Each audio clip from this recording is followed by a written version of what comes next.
আসসালামু আলাইকুম। আজকে আমি আপনাদের মাঝে নিয়ে আসলাম নতুন একটি রেসিপি, কলার কাবাব বা টিকা। এটা খেয়ে আপনারা বুঝতেই পারবেন না এটা কলা দিয়ে তৈরি না মাংস দিয়ে তৈরি।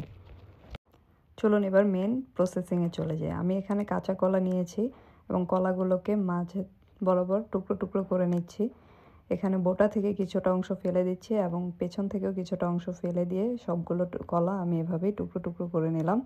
এখন কলাগুলোকে আমি ভালোভাবে পানি দিয়ে ধুয়ে একটি পাত্রে পানি দিয়ে সেখানে কলাগুলো দিয়ে সামান্য পরিমাণ মতো লবণ এবং হলুদ গুঁড়ো দিয়ে সিদ্ধ করে নেব। সিদ্ধ হয়ে গেলে কলাগুলোকে খোসা ছাড়িয়ে নিতে হবে।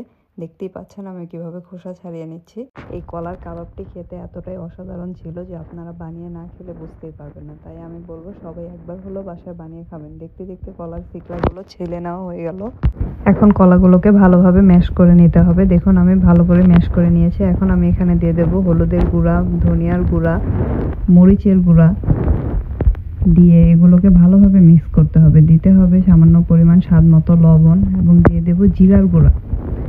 আপনারা এখানে পেঁয়াজ, কাঁচা পেঁয়াজ, কাঁচা মরিচ, এগুলো ধনিয়া পাতার কুচি ইউজ করতে পারবেন। আমি এগুলো ইউজ করে নিই। এরপর দিয়ে দেবো পরিমাণ মতো সামান্য বেসন। এরপরে আমি কাবাবের সাইজ করে নিয়েছি।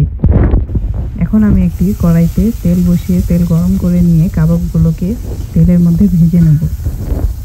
এই প্রসেসিংটা হালকা মাঝারি আঁচে করতে হবে যেন কাবাবগুলো ভেঙে না যায় এবং আলতো হাতে উল্টে দিতে হবে।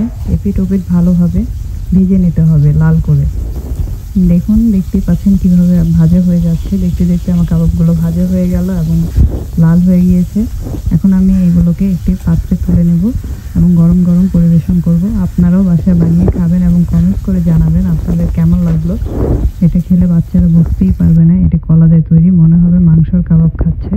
বিশ্বাস না হলে আপনারাও একবার ট্রাই করে দেখুন এবং নতুন নতুন ভিডিও পেতে পেজটিকে ফলো করে রাখুন। কমেন্টস করে জানাবেন কেমন লাগলো আপনাদের কাছে কলার এই কাবাবটি।